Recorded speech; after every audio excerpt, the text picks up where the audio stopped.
참예수님, 이승화 시몬 신부입니다. 오늘은 성부 하느님에 대한 두 번째 시간으로서 구약 성경의 이야기를 한 30분 정도로 이야기를 나눠볼까 해요. 오늘의 시작 기도는 고백 기도입니다. 미사 때 가슴을 세 번 치는 부분이 있을 거예요. 그 부분이니까 함께 같이 하도록 하겠습니다. 성부와 성자와 성령의 이름으로 아멘. 전능하신 하느님과 형제들에게 고백하오니 생각과 말과 행위로 죄를 많이 지었으며 자주유물을 소홀히 하였나이다. 제 탓이요 제 탓이요 저희 큰 탓이로소이다. 그러므로 간절히 바라오니 평생 동정이신 성모 마리아와 모든 천사와 서인과 형제들은 저를 위하여 하느님께 빌어주소서. 전능하신 하느님, 저희에게 자비를 베푸시어 죄를 용서하시고 영원한 생명으로 이끌어 주소서. 아멘. 성부와 성자와 성령의 이름으로 아멘. 네, 이 기도를 할 때 조심할 것이 하나 있는데요. 가슴을 친다고 해서 너무 쾅쾅쾅 치면 안 됩니다. 가볍게 내 마음을 생각과 말과 행위로 지은 죄들을 떠올리면서 가슴을 쳐주면서 내가 어떤 죄를 지었는지 돌아보는 것이 중요한 기도입니다. 네, 성부 하느님에 대해서 이야기를 나누면 사람들이 이런 얘기를 많이 물어봅니다. 우리가 이스라엘 역사를 왜 알아야 됩니까? 하지만 성부 하느님과 처음으로 만났던 민족들, 처음은 아니겠죠. 그분이 직접 다가오셔서 이끌어주신 가장 연약하고 나약했던 그 민족이 바로 이스라엘 민족이기 때문에 그래요. 우리에게 알려지는 하느님의 체험, 성부 하느님에 대한 체험은 이스라엘 백성의 역사와도 함께하기 때문에 우리는 구약 성경의 내용을 이스라엘의 역사와 함께 공부하게 됐고요. 또 하나, 예수님께서 이스라엘에서 사람으로 태어나셨잖아요. 그렇기 때문에 그분이 하신 모든 말씀과 행동, 그것은 이스라엘의 그 역사 안에서, 맥락 안에서 이해를 해야 되기 때문에 우리는 구약 성경을 신약 성경보다 낮게 보는 것이 아니라 구약 성경은 예수님을 오시기 위해 준비하는 성경으로서 존중하면서 읽어야 하겠습니다. 바로 이 성부 하느님에 대한 체험을 알고 예수 그리스도의 배경에 대해서 아는 것을 통해서 예수님께서 하신 말씀이 보다 어떤 뜻인지 구체적으로 알 수 있는 기회가 될 수 있을 거예요. 가볍게 먼저 얘기를 나눠볼게요. 성경은 구약 성경과 신약 성경으로 나눠졌다고 했습니다. 구약 성경은 하느님과 이스라엘 민족의 이야기라면 신약 성경은 예수님과 교회의 이야기로 생각하시면 편합니다. 그런데 여기서 어떤 포인트를 가지고 봐야 하는가 라는 점은 조금씩 달라요. 구약 성경에서는 하느님과의 관계를 어떻게 맺어왔느냐, 곧 역사 안에서 하느님은 이스라엘 민족을 어떻게 이끌어 오셨는지, 또한 하느님이 주신 계명이 실제로 이스라엘 백성 역사 안에서 어떻게 적용됐는지 이런 부분을 본다면, 신약 성경에 있는 내용들은 내가 예수님을 따르면서 닮아가는 과정, 내가 믿는 구원자 예수 그리스도를 따르기 위한 관점으로 보신다면 성경을 읽을 때 조다 도움이 될 겁니다. 그러면 지금부터 조금은 지루할 수 있지만 가볍게 정리하는 내용들을 말씀을 드릴게요. 구약 성경은 크게 두 부분으로 나눠집니다. 첫 번째 부분은 바로 이 그림들이 설명하는 부분인데요. 바로 세상에 대한 신앙적 통찰을 담은 내용입니다. 정확하게 이것이 역사 안에서 사실이냐 아니냐는 알 수 없지만 이스라엘 민족이 세상에 대해서, 인간에 대해서, 하느님의 섭리에 대해서 고찰하면서 깨달은 바를 적어놓은 내용, 바로 창세기의 앞부분 내용입니다. 저번 시간에 말씀드린 것처럼 하느님께서 세상을 창조하신 이야기, 세상을 창조하시고 인간을 당신과 닮은 모습을 창조하셔서 세상 만물을 관리해서 하느님께 데려가도록, 하느님의 뜻이 이루어지도록 역할을 맡긴 이야기. 하지만 뱀의 유혹에 빠져서 선악과를 따먹는 바람에 하느님과의 친교가, 그리고 인간과의 친교, 자연과의 친교가 깨지게 된, 그래서 우리 인간들에게 원죄라는 죄로 기우는 경향이 생겼다는 이야기까지 했습니다. 하지만 인간은 에덴 동산에서, 낙원에서 떠난 다음에도 계속 죄를 짓게 됩니다. 카인과 아벨 이야기인데요. 카인은 동생 아벨의 제물을 하느님께서 받아주시고 자신의 제물을 받지 않는 것에 대해서 오히려 불평불만을 하면서 동생을 죽이게 됩니다. 그래서 하느님께서는 아우를 찾으면서 카인에게 어떤 죄를 지었는지 깨닫게 해주시고 카인을 쫓아내지만, 그럼에도 불구하고 카인의 이마에 표를 주어서 이자를 괴롭히거나 공들이면 하느님께서 복수를 한다는 그런 보증인이 되어주신다는 그런 식으로 보호해주는 이야기까지 전해지게 됩니다. 이렇게 아벨과 카인을 통해서 인간의 첫 죄가 시작되었다면, 두 번째로 바벨탑 사건이라고 해서 사람들이 점점 많아지니까 보다 하느님의 위치로 가고 싶다, 우리도 하느님처럼 될 수 있다라는 희망이 생기면서 높게 탑을 쌓게 됩니다. 고대인들에게 있어서 하느님을 만나는 장소는 산이에요. 그러면 산과 가장 비슷한 모양은 바로 신전의 모양을 산처럼 쌓는 거겠죠. 그렇기 때문에 중동 지역에서 있는 지구라트라는 신전 구조들이 바로 이 바벨탑의 원형이 아닌가라고 합니다. 아무튼 인간이 하느님과 닮아지려고 그걸 넘어서서 하느님의 자리에 자신이 있으려고 하는 그 교만의 유혹에 빠지는 순간, 하느님께서는 탑을 무너뜨리고 인간 사람들이 서로 하는 말을, 언어를 뒤섞어 버리면서 서로 갈라지게 됩니다. 이 얘기에서는 우리가 생각할 수 있는 부분은 하느님의 자리에 인간이 가려고 하는 그 교만에 얼마나 위험한지, 또한 서로가 함께하면서 빠질 수 있는 유혹을 알려주는 부분인데요. 그럼에도 불구하고 하느님께서 언어를 풍성하게 만들어준 것은 우리에게 하나가 되지 못하게 만드는 것이다 라고도 생각할 수 있지만, 반대로 생각하면은 우리에게 각 지역에 따른 다양성을 우리가 표현할 수 있는 힘을 주셨다라는 식으로도 볼 수가 있습니다. 이처럼 아담과 하와가 지은 죄, 카인과 아벨의 죄, 바벨탑의 죄를 통해서는 우리는 하느님께서는 인간의 잘못에 대해서 벌을 주시지만 그것은 실상 다른 방식으로 인류를 또한 보호해 주시고 이끌어 주신다는 놀라운 구원 계획을 생각할 수 있는 것이죠. 예를 들어 바벨탑을 통해서 언어가 섞였기 때문에 우리는 특정 지역에서만 있는 내용들을 그 특정 지역 언어로 표현할 수 있게 됐고요. 예를 들어 남극이나 북극에서는 특히 에스키모인들은 눈에 대해서, 하늘에서 내리는 눈을 표현하는 방식이 굉장히 많다고 합니다. 다양한 정도로 나눈다는 뜻이겠죠. 하지만 우리 한국에서는 그렇게 눈을 구분하지 않지만 물에 대해서, 마시는 물, 위에서 내리는 물, 우물물 등등 물에 대해서 굉장히 다양한 정도로 구분할 수 있다고 해요. 이처럼 언어가 다양해진 것은 서로 간에 교류가 되지는 어려운 부분이 있겠지만 오히려 각 지역에 맞게 가장 적합한 표현을 할 수 있는 생존의 가능성을 높여준 것이기도 하겠죠. 만약 각자가 가지고 있는 다양성을 존중하는 가운데 하느님이라는 분, 하느님을 중심으로 우리가 함께 모이게 된다면 다양성 안에 일치가 이루어지는 겁니다. 맨 처음에 있었던 에덴 동산과 같은 상황이겠죠. 이처럼 인간의 죄로 통해서 하느님으로부터 멀어지고 유혹에 빠지게 되지만, 그럼에도 불구하고 하느님께서는 이 사건들을 통해서도 다시 하느님께로 돌아올 수 있도록 계속 이끌어 주신다는 놀라운 성찰을 느낄 수 있습니다. 마지막 이거는 노아 용서라는 내용인데요. 바벨탑 사건이 지난 다음에도 사람들이 세상에 가득해지자 사람들은 저마다 자기가 하고 싶은 것 위주로, 혹은 지금 당장 즐거움과 기쁨을 위주로 움직이기 시작합니다. 결국 세상에 악이 가득 차기 시작했고, 하나님께서는 다시금 사람들이 가지고 있는 본성의 선함을 이끌어내기 위해서 벌을 내리게 되죠. 물론 그때까지도 사람들 사이에서 유혹에 빠지지 않고 하느님을 바라보고 경건하게 살았던, 의롭게 살았던 노아를 선택하셔서 그에게 배를 만들라고, 방주를 만들라고 명령하십니다. 그래서 만들어진 방주에는 세상에 있는 온갖 동물들과 노아의 가족들이 함께 타게 되고요. 그래서 온갖 동물들은 암컷과 수컷이 함께 하면서 세상을 40일 동안 비가 내리고 다시 물이 빠지게 되자 세상을 다시 선한 모습으로 이끌는 것이 하느님의 뜻이 되었습니다. 그런데 재미있는 것은 이 홍수 이후로 하느님께서는 노아에게 계약을 해요. 다시는 물로 세상을 멸하지 않겠다.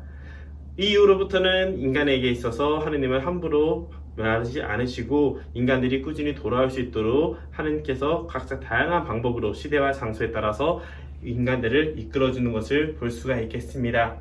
그래서 결국 이 세상에 대한 신학적 통찰, 신앙적 통찰을 내용을 통해서는 하느님과 인간의 기본적인 질문에 대한 답을 내리게 됩니다. 즉, 하느님과 함께 있었지만 인간이 하느님이 아닌 나를 기준으로 살아가기 때문에 하느님으로부터 멀어지게 됐다는 것, 그렇기 때문에 각자 가지고 있는 사고 방식에 좋다는 것을 선택했지만 그것은 결국 악이 가득한 세상을 만드는 유혹에 빠지게 됐다는 것, 그럼에도 불구하고 하나님께서는 벌을 주심에도 다시 보호해 주시고 다른 방식으로 이끌을 수 있도록 장치를 해주신다는 것을 우리는 생각할 수 있게 됩니다.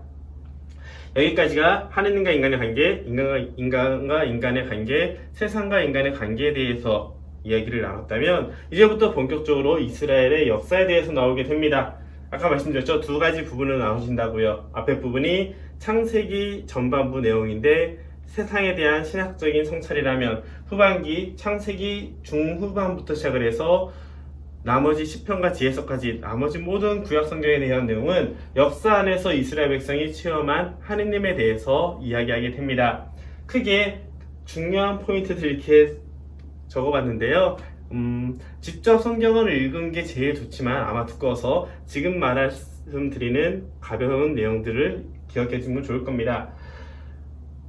이스라엘의 본격적 역사는 아브라함부터 시작을 합니다. 아브라함은 사막에 있었던 부유한 유목 부족의 부족장이었는데요. 그에게 하느님께서 당신의 뜻을 따라서 부르시게 됩니다. 그러니까 아브라함은 자신이 가지고 있는 모든 것을 가지고 하느님의 부르심에 응하며 약속된 땅을 향해 나아가게 되죠. 그렇기 때문에 구약 성서에서 아브라함을 우리는 신앙의 모범, 신앙의 선조라고 이야기를 합니다. 아무튼 아브라함을 통해서 하느님께서는 세 가지 약속을 하세요. 땅에 대한 약속, 자손에 대한 약속, 함께 하시겠다는 약속. 이것은 함께 한다는 것은 낙원의 상태와 똑같은 충만함과 다시 하느님과의 관계를 회복시킨다는 뜻이겠고요. 땅에 대한 약속은 생존에 대한, 땅과 자손에 대한 약속은 언제 죽을지 모르는 그 광야에서의 삶, 유목민족의 삶에서 안전하고 정착할 수 있는 하느님만과 온전히 함께 할 수 있는 그런 공간을 의미하는 것이겠죠. 근데 이것이 나중에 신약소설에 내려가서는 또 다른 방식으로 전해지는데 결국 땅과 자손과 함께한다는 약속을 통해서 이스라엘 역사 전체 흐름이 우리가 보이게 됩니다. 우리가 어떻게 해야지 하느님이 함께 하시는지, 우리가 어떻게 해야지 더 많은 자손을 주시고 어떻게 해야지 땅을 주시는지를 알려주시는 것이죠. 아무튼 하느님께서는 늙음하게 태어난 아들 이삭을 바치라고 명하십니다. 그럴 때 아브라함은 망설이거나 주저하는 것이 아니라 예 라고 말하고 아들을 제물로 바치게 되죠. 하지만 하느님께서는 결정적인 순간에 너의 마음을 알았으니 이제 너에게 약속을 지켜주시겠다 라고 하면서 이삭 대신 다른 제물을 바칠 수 있도록 도와주십니다. 이렇게 아브라함과 이삭과 야곱을 통해서 다 아들 순서예요. 하느님께서는 서서히 자손에 대한 약속을 이뤄주기 시작해요. 즉 늙은 나이에 자손이 없어서 이제 부족의 멱이 끊기는 아브라함이 자손을 보게 되고 이삭이 또 자손을 보게 되고 점점점 늘어나는 자손의 양을 볼 수가 있겠죠. 그 당시 이스라엘에서는 재밌는 특징이 있었습니다. 조상이 죽으면 끝나는 것이 아니라 자손들과 함께 늘 이름을 이어받으면서 자손들과 함께 살아간다는 그런 생각을 가지고 있었어요. 그렇기 때문에 자손이 없다는 것은 이제 그 가문 그리고 그 조상들의 삶 역시 모두가 한 번에 없어진다는 뜻이기 때문에 자손에 대한 약속은 굉장히 중요한, 이스라엘 민족에게는 굉장히 중요한 요소였습니다. 하지만 점점 늘어나는 자손이 나중에 기근이 들자 이집트로 이동하게 돼요. 이집트에서는 당시 능력 있는 사람들을 받아주긴 했었지만 요셉이라는 아브라함과 이삭과 야곱의 아들은 12일이 있었는데요. 그 중에서 요셉이라는 막내 아들을 굉장히 편애를 했습니다. 편애는 좋지 않은 거겠죠. 그래서 요셉을 또 나머지 형들이 상인들에게 팔고 상인들은 이집트에게 팔면서 요셉은 굉장히 고생을 하게 됩니다. 그렇지만 하나님의 뜻대로 꾸준히 살아갔던 요셉은 꿈을 해석해주는 능력을 통해서 점점 높은 위치로 올라가게 되고 나중에는 이집트의 뛰어난 재상이 되기까지 이루어지게 됩니다. 그때 마침 광야 지역에 기근이 심해지자 먹을 것을 구하러 야곱의 11명의 형들 그리고 가족들이 다 함께 이집트에 내려오게 됩니다. 그때 다시 조우하게 된 형들은 요셉과 화해를 하게 되고 그대로서 이집트 지역에 정착하게 되죠. 하지만 어느 정도 시간이 지난 후 야곱의 뛰어난 능력과 업적을 이집트인들이 잊어가고 이스라엘 민족이 점점 많아지자 이집트에서는 이방 민족인 이스라엘 민족을 탄압하기 시작합니다. 그러자 하느님께서는 모세라는 이를 통해서 이스라엘 백성을 구해주게 되죠. 요즘 엑소더스라고 해서 굉장히 유명한 이야기입니다. 바로 여기 있는 내용인데요. 모세를 통해서 이집트로부터 탈출시키기 위해서 하느님께서는 모세에게 권한을 주시고 그 형이 말할 수 있게끔 도와주게 됩니다. 나중에 모세에 대한 이야기 좀 찾아보시는 게 재밌을 거예요. 하지만 아무튼 모세는 10가지 하느님을 통해서 10가지 재앙을 이집트에 내리게 되고 결국 파라오는 이스라엘 민족을 보내주게 됩니다. 그런데 문제는 이스라엘 민족이 빠져나가자마자 파라오는 아차하고 후회를 해요. 그리고 다시 공격을 시작을 합니다. 그때 마침 하느님께서 모세에게 말씀을 하셔서 모세가 팔을 들자 홍해가 갈라지게 되고요. 이스라엘 민족은 홍해를 넘어가고 이집트 민족은 군사들은 홍해에 빠져 죽게 되는 사건이 벌어지게 됩니다. 그때를 파스카라고 해서 이집트라고 하는 지역을 악과 유혹이 가득한 지역이라면 거기서부터 하느님의 뜻이 이루어지는 정의로운 곳 낙원으로 가는 사건, 여기서 저기로 넘어간다는 사건이 되고 나중에 미사를 통해서 우리가 전례에서 미사를 통해서 이 세상에 살지만 하느님께로 함께하는 그런 개념으로 바뀌게 됩니다. 아무튼 이러한 탈출 사건이 지나면서 약속된 땅으로 쭉 가기 시작해요. 그러다 시나이산이라는 거룩한 그 당시에 하느님이 계시다고 인정받았던 산에 가서 모세는 10가지 계명을 받게 됩니다. 물론 10가지 하느님이 주신 계명과 함께 그 계명을 시대별로 적용해서 나왔던 율법들을 모아놓은 곳이 레위기라는 성서고요. 결국 모세는 이스라엘 민족을 데리고 약속의 땅인 가나안 지역, 지금 이스라엘 지역이에요. 그쪽으로 입성을 하게 됩니다. 물론 모세는 들어가기 전에 죽음을 맞게 돼서 들어가지 못하지만 그의 후계자인 여호수아라는 사람이 나머지 백성을 다 데리고 가나안 땅으로 들어가게 됩니다. 여기까지가 성서의 앞에 있는 모세오경 내용이고요. 창세기는 아브라함과 이삭과 야곱에까지 내용을 주로 말한다면 요새까지이군요. 이 이집트 탈출기 내용은 탈출기에서 율법에 대한 내용은 탈출기 내용이 나오지만 신명기와 레위기에서 다시 한번 더 나오게 되고요. 광야의 생활에서 있었던 에피소드들은 민수기라는 성경을 통해서도 자주 나오게 됩니다. 여기까지가 이스라엘 민족이 토라라고 해서 가장 중요하게 생각하는 하느님이 직접 말씀하신 계약이 담겨있고 인간이 지켜야 되는 게 무엇인지를 알려주는 가장 핵심적인 경전인 모세오경이 되겠습니다. 가나안 지역에 정착했다고 해서 그 다음부터 푸른 핑크빛 아름다운 미래가 보장된 건 아니었어요. 왜냐하면 처음에 이스라엘 민족은 당시 자신들의 왕은 오직 하느님으로만 믿었어요. 그래서 이들은 자신의 왕을 만들지 않았습니다. 그러면 주변에서 큰 민족들이 공격을 왔을 때 이들은 어떻게 버텼을까? 하느님께서는 특별한 능력을 가진 이들, 판관이라는 이들을 보내주셔서 그들을 통해서 민족들을 구해내게 됩니다. 우리가 다 알고 있는 삼손과 데릴라에서 삼손이 바로 이 판관이에요. 왕은 아니지만 그때그때 나타난 영웅들로 보시면 될 겁니다.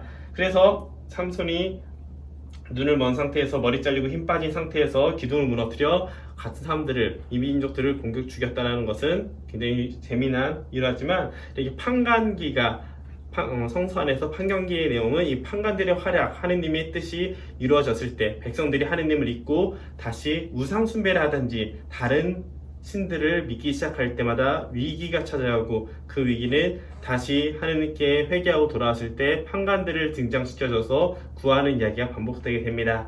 그러다가 주변에서 워낙 왕들이 많아지니까요, 이제 우리도 왕이 필요합니다 라고 하느님께 청하게 되었습니다. 물론 하느님께서는 마지막까지 과연 그럴까? 라고 하지만 이스라엘 민족이 워낙 강하게 요구하니 들어주시겠죠. 그래서 나타난 이스라엘의 첫 번째 왕은 사울이 되고요. 사울 역시 자신의 능력으로 다른 나라를 결국 가나안 땅을 지켜내지만 문제는 하느님께서 지키라고 했던 명을 어기게 돼요. 하느님께 이 재물들을 더 바치겠다라고 하는 좋은 마음으로 시작했지만 하느님이 했던 말은 자칫 사람들이 잘못된 신과 우상 숭배를 할 수 있으니 그게 뭘 다 없애라는 말씀을 하셨거든요. 하지만 그거를 없애지 않게 되자 사울은 점점 힘을 잃게 되고 하느님께서는 우리에게 유명한 다윗을 보내주시고 다윗을 통해 이스라엘 민족은 본격적인 왕조 시대가 이루어지게 됩니다. 그런데 다윗이 죽고 그 후계자인 솔로몬이 왕위를 봐도 처음에는 정말 잘했었어요. 하지만 시간이 가자 점점 실제로 가장 국력이 셌다고 해요. 하지만 다른 나라의 외교를 통해서 하다 보니 나라를 보호하고 성장시키다 보니 다른 나라들의 문물을 받게 되면서 야훼 신앙이라는 하느님에 대한 믿음이 점점 흐려지게 되었습니다. 그래서 결국 솔로몬이 죽은 후에 이스라엘 국가는 두 가지 나라로 나눠지게 돼요. 하나는 북쪽에 10가지 지파가 가지고 있던 북이스라엘 왕국이 있고요. 또 하나는 남쪽에 유다 지파와 베냐민 지파인가요? 유다 지파와 지파 하나가 더 모여서 있어진 남유다 국가가 됩니다. 왕국이라고 하겠죠. 그래서 그 당시에는 왕들뿐만 아니라 기름 부음을 받은 사제들도 있고, 그럼에도 불구하고 하느님이 말씀을 전해 주었던 예언자들이 있었거든요. 그래서 왕과 제사장들과 예언자들, 다시 말하면 왕과 율법학자들과 제사장, 그리고 예언자들을 통해서 이스라엘 역사는 쭉 이어지게 됩니다. 바로 이 내용이고, 여기에 있는 왕들의 이야기를 중심으로 표현한 것이 사무엘기, 상하권과 역사서, 역대기서라면, 예언자를 중심으로 이 북이스라엘의 멸망, 남유다의 멸망까지 설명한 것이 각종 예언서들, 대예언서와 소예언서들입니다. 하지만 결국 나라를 점점 키우다 보면은 타락의 길로 혹은 유혹의 길로 빠지는 경우도 있고요. 혹은 주변의 강한 나라의 신들을 받아들이는 경우도 있게 됐어요. 그러다 보니 하느님을 점점 잊게 되고 자신들이 편한 것들을 찾다 가게 되고요. 결국 하느님께서는 벌을 내려주시게 됩니다. 맨 마지막 사용 것처럼 북이스라엘 왕국이 먼저 멸망하게 되고 시간이 지난 다음에 남유다 왕국이 멸망하게 됩니다. 실제 역사를 살펴보면 그렇게 있다고 해요. 북이스라엘 지역은 굉장히 물자가 풍부한 지역이었고요. 남유다 지역은 광야가 넓었던 그렇게 전략적으로 중요한 곳은 아니었다고 합니다. 다만 이집트라는 나라가 더 넓은 나라로 진출하기 위해서는 중심으로 진출하기 위해서는 이스라엘 지역을 지나갔어야 됐었고요. 그래서 항상 남유다는 이집트가 강해질 때마다 위기를 얻었었고요. 아시리아나 페르시아 같은 왕국들이 공격을 들어왔을 때는 이집트를 공격하기 위해서는 이스라엘 민족 땅인 북이스라엘 왕국을 공격했어야 됩니다. 결국 북이스라엘 지역이 먼저 멸망을 하게 되고요. 나중엔 남유다 유다 왕국도 멸망하게 되죠. 하지만 재밌는 것은 실제로 다른 곳의 공격을 심각하게 들어오다 하더라도 하느님의 뜻에 맞춰서 예언자들의 말에 잘 따랐을 때는 놀라운 일로 보호받는 일이 굉장히 많았다고 해요. 그런 것들은 성서 안의 내용을 직접 보시는 걸 추천드립니다. 하지만 결국 이들이 하느님 신앙을 잃어버린 야훼 신앙이라고 하는데요. 그 신앙을 잃어버린 후부터는 점점 무너지게 돼서 결국 유다 자신들의 고향을 약속된 땅을 잃어버리고 끌려가게 됩니다. 그 다음부터 이들은 고민하게 되죠. 우리들이 뭘 그렇게 잘못했을까? 우리가 율법을 제대로 지키지 않았구나. 그 다음부터는 율법을 굉장히 중시하면서 지키게 되고요. 페르시아 고레스 왕이라는 왕을 통해서 키루스 대제라고도 표현해요. 그 왕을 통해서 모든 민족들을 원래 자신의 나라로 돌아가게 하거든요. 그래서 유배 시기가 끝나고 그 나라의 이스라엘 왕국의 왕조와 귀족들과 상위층들은 다시 이스라엘 지역으로 돌아오게 됩니다.